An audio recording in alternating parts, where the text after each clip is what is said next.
Hi, you're listening to This Is Not Your Practice Life. I'm your host, Macie Renee, and we are going on a journey together, my friends. I'm a certified life and emotional intelligence coach. And if you really want to step into your highest self, there are a few non-negotiables you're going to have to learn, and I am just the person to help you do it. No matter your past, I'm here to help you create a more fulfilling future. So stick around with me. Not only will I teach you how to navigate your brain's daily mind drama, but I'll help you actually understand your mind, your emotions, why you do the things you do, and why others do the things they do. Most importantly, I'll help you build the self-awareness skills to create whatever results you want. It's never too late to change the trajectory of your life. After all, this is not your practice life.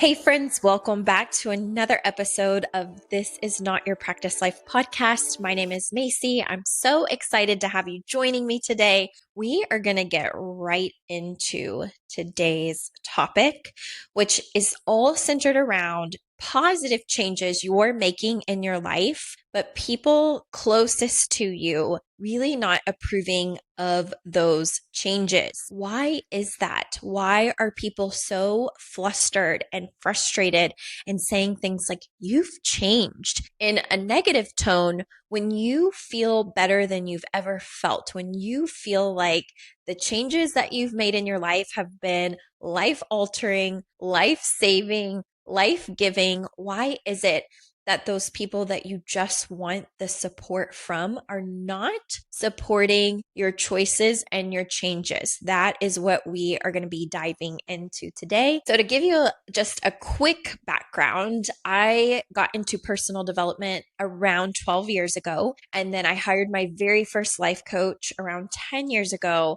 and then I started my coaching business to help women 8 years ago. So I've been around the block as far as the personal development, the self-awareness work, and even before all of that, before personal development, before hiring my life coach, before becoming a coach myself, I started therapy at 6 years old. So I am no stranger to growing and changing and evolving and addressing the things that need to be addressed so that you can heal and you break cycles and you don't take people with you unintentionally through the pain that you've experienced. Because a lot of times, if we don't break cycles, when we've been really hurt, when we've been wronged, when we've had trauma or pain, if we don't heal it or face it and work on it, we will continue the cycle and we'll take people with us in our pain. And after experiencing so much pain in childhood, young adulthood, I just didn't want to unintentionally or subconsciously drag other people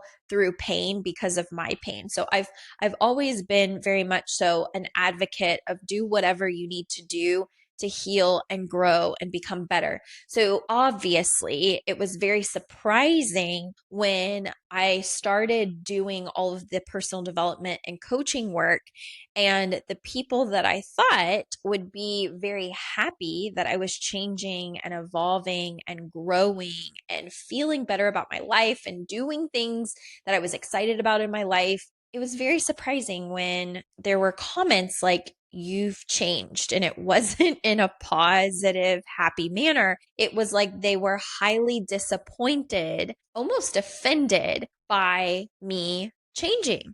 And this was really confusing and obviously very hurtful. So if you've ever experienced this where you are just so happy, the happiest you've ever been, you're excited about what you're learning and what you're doing and how your life is changing, and then you're met with resistance from maybe people you want and crave the support from most, let me tell you why this happens. There are a lot of roles that we play in our lives that we're naturally kind of thrown into in childhood.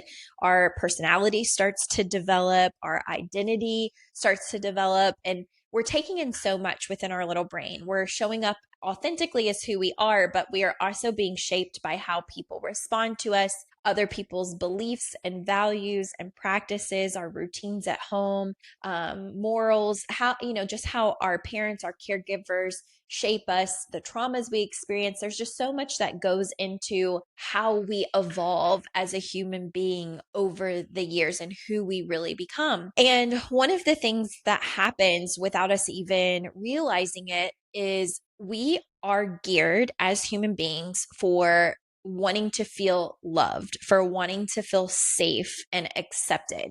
We're very tribal. If you go back to the real early caveman days, survival and being in a tribe was of utmost importance because it truly was how we thrived. And we needed to have a tribe of people that we could count on, and we wanted to be loved. And our biggest fear was we can't get pushed out of the tribe, because if that happens, we may not survive. Those instincts, though we have evolved as human beings, don't really go away. They're very much ingrained within us. So we want to fit in. We want people to approve of us. We want to be valued. We want to feel loved. And a lot of times, subconsciously, even feeling worthy comes from what feedback we're being given and how people approve of us in our life. So when you start to become self-aware, you make this work a priority. You start improving your emotional intelligence. You start improving your mindset. You learn that the world is full of possibility, and maybe the beliefs or the expectations that you have had placed on you based on other people's expectations, you realize you can come out of that box. So this work becomes something that inadvertently it becomes just empowering, and where you once maybe felt stuck or blocked or things felt impossible, now you suddenly realize much more is available to you in the world, and a lot is possible, but you have to grow into the person who can go after it, who can sustain it, who can achieve it, even if it's little things. Like if you've grown up in a very negative environment and you start to break out of that, you start to learn that not everything in the world is surrounded in negativity. It's what you look for. It's what's available to you. And if you want to find positivity, you can find it. If you've been surrounded by negative family members or negative friends, there are positive people out there in the world. So it doesn't even have to mean like tangible, materialistic changes you can make, but like internal changes. If you're constantly sad and depressed, and that is all you've known because it's all, anybody has ever been around you, there's more out there in the world. And when you realize this, and when you find those exciting moments where it's like, oh, here I've been living in this little box and I can come out of my box, that's pretty exciting. When you start to do that, the people closest to you won't always like that. And here is why. In these identities and roles and expectations that we have, whether we have put ourselves in that place for making sure we don't ever get pushed out of the tribe, making sure that we are always liked and lovable, whether it is truly because of what we've gained from being that person, or someone's influence has pushed us into that role. When we start to change that, what actually starts to create that tension and that resistance in the people that we love and want the support from most is a fear-based response of us changing, because it stops serving something that has benefited them many times. So let's say, I'm going to try and give multiple examples. Let's say that in your friend group, they have always been used to having the friend group that talks about other people, maybe negatively, gossiping, sharing, venting sessions, getting, sulking in each other's dramas. And that feeds something on a social level especially for women to get together like that. It genuinely, this is science, releases an oxytocin release. And oxytocin is our love happy drug. It's the same hormone that is released whenever a woman has a baby, when you connect intimately with a partner that you're in love with. If you're dating, you have those butterfly feelings. That's an oxytocin release. When women get together and they are talking and, whether it's gossiping, venting, whatever, the same is true. Our brain releases oxytocin. So if you have been that friend that goes into a group and you're like about everybody and everyone, and that is how the friend group operated, and suddenly you start doing more self-awareness work, more emotional intelligence work, and you realize I actually want to focus on my own life or where I'm going, not get into a group and gossip and talk about people and sulk in all of our negative experiences. When you change that behavior, you're probably going to get resistance and not the best response from that friend group. Why is that? There is fear that is released in that because you're evolving and changing. You're changing the dynamic. And there can be fear on both sides. There can be fear of, well, you've changed and I don't like that. This was always what gave me my oxytocin release. You, in your old identity, in your old role, fulfilled a need of the group. And now that you're not fulfilling that role and the need of our group, there is risk for you to be pushed out of the tribe.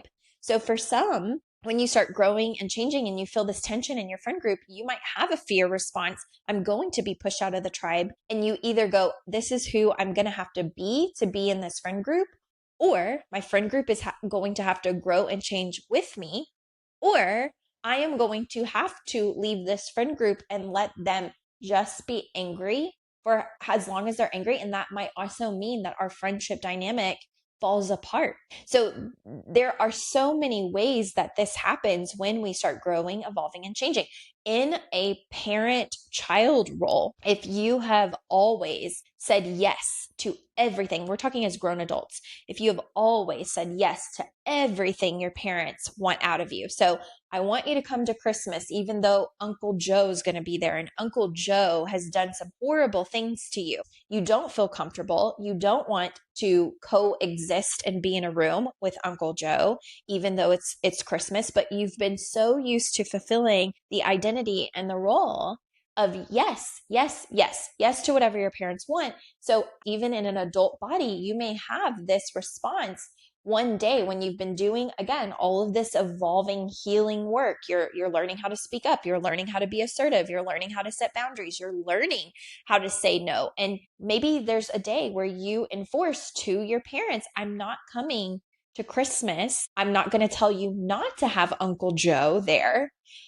You get to do what you want, but I don't feel comfortable. So here are the options. I'm either not coming if Uncle Joe is coming, or I will come before they arrive, or I will come after they arrive, or we can schedule a different day where you get to have your Christmas party and Uncle Joe is there, and I will come visit and do Christmas with you and the kids and whatever on another day. Well, when you break out of this pattern that your parents have celebrated with you for 20 years, 30 years, 40 years, they're not going to like that you've changed. They're not going to like that you set boundaries. They're not going to like that you're assertive. They're not going to like that you're making decisions that suddenly are so different from maybe the yes person that you have been. It's a fear-based response.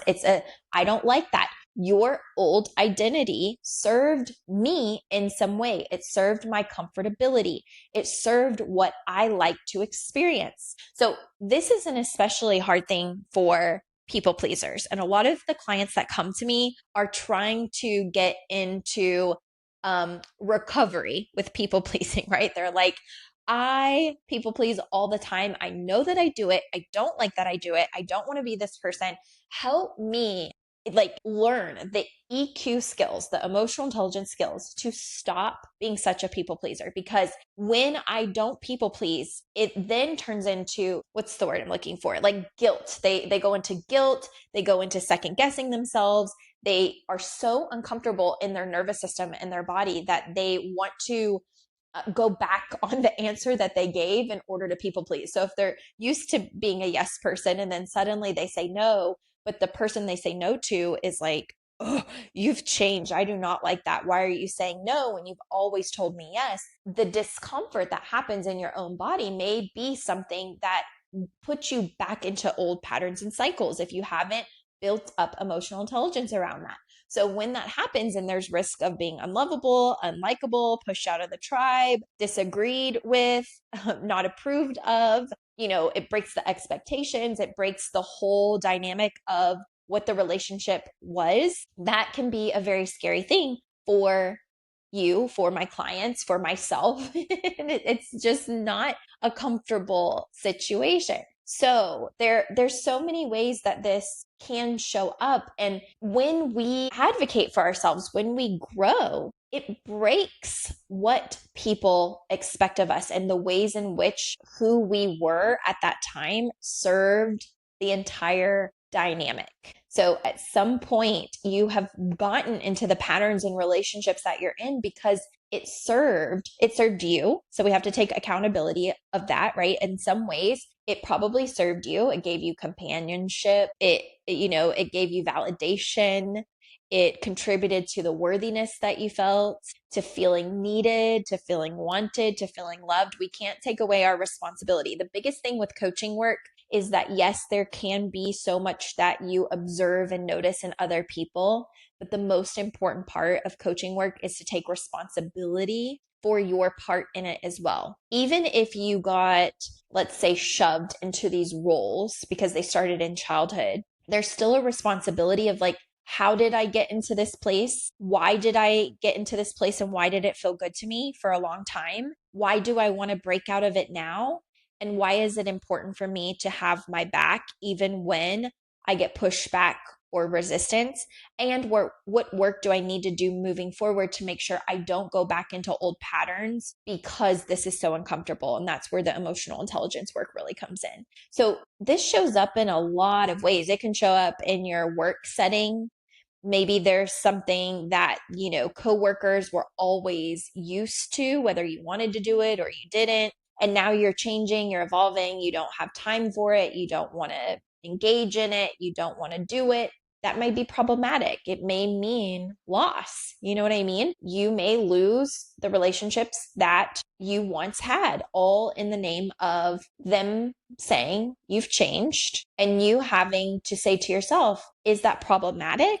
Or am I truly happy and living the best version of me? Is my response, oh God, I've changed, that's bad? Or is your response, thank God, because who I was before did not feel authentic to me, good to me. It was a different version of me that was ultimately created and maintained out of survival, out of wanting to be liked, loved, validated, and I wanted my worthiness reinforced, and it was when I played that old role. So we have to be okay at certain points in our growth with the pushback we're going to get.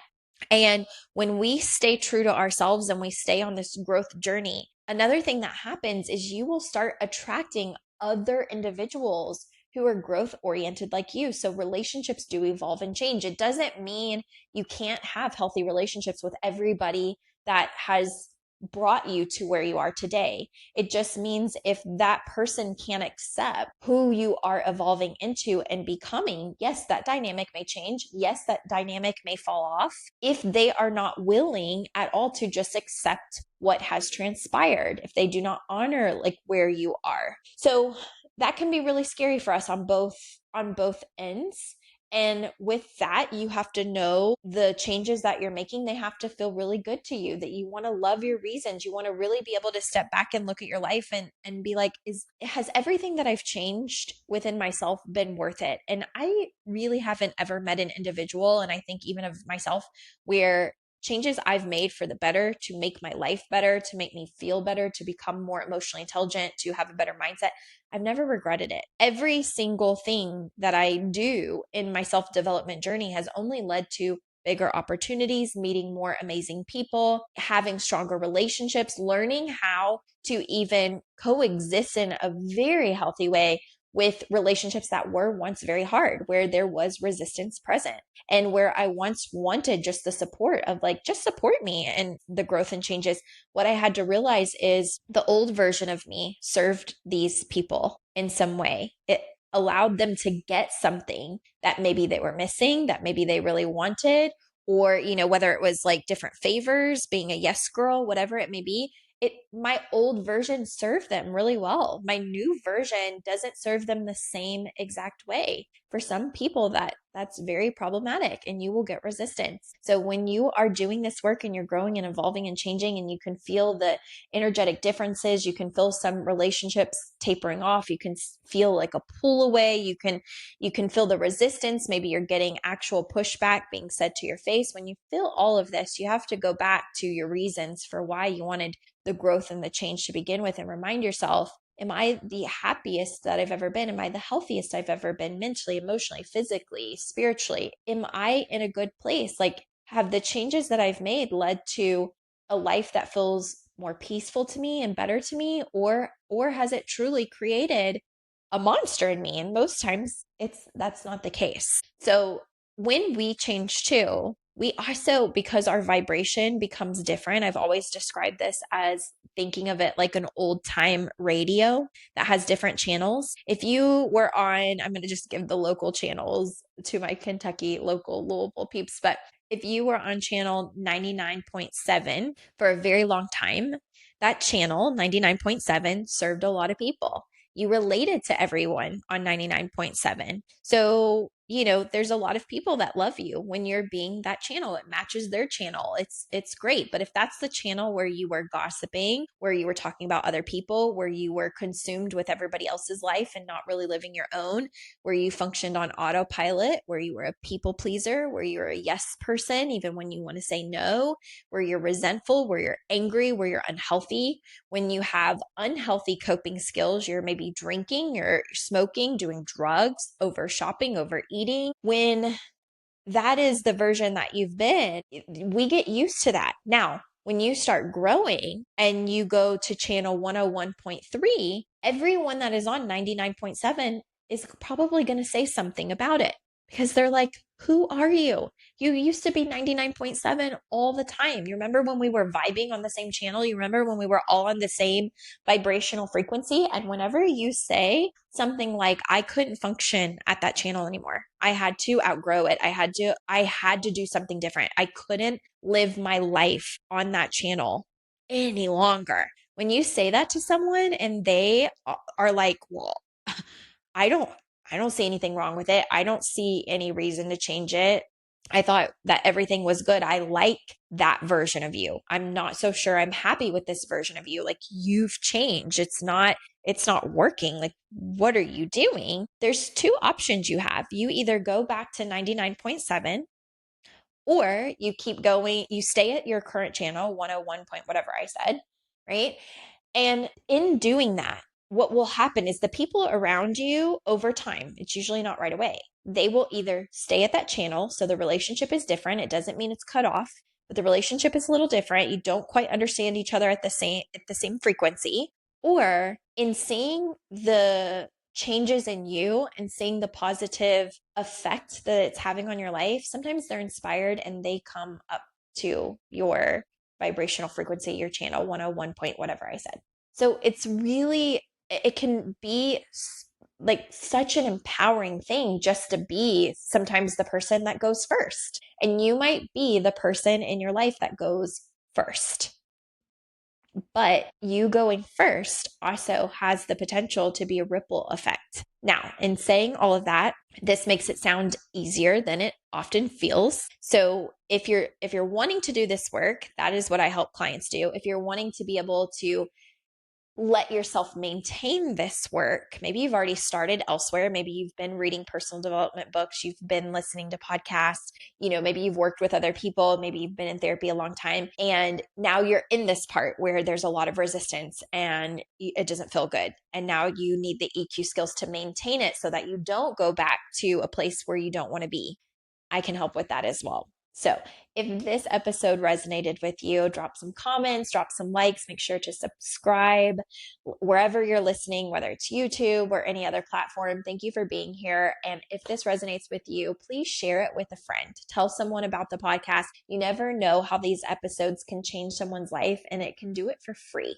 So once you've passed it along to them, that's on them, but you can extend the opportunity for them to upgrade their channel to go from 99.7 to 101 to 103 point something to 105 point something, right?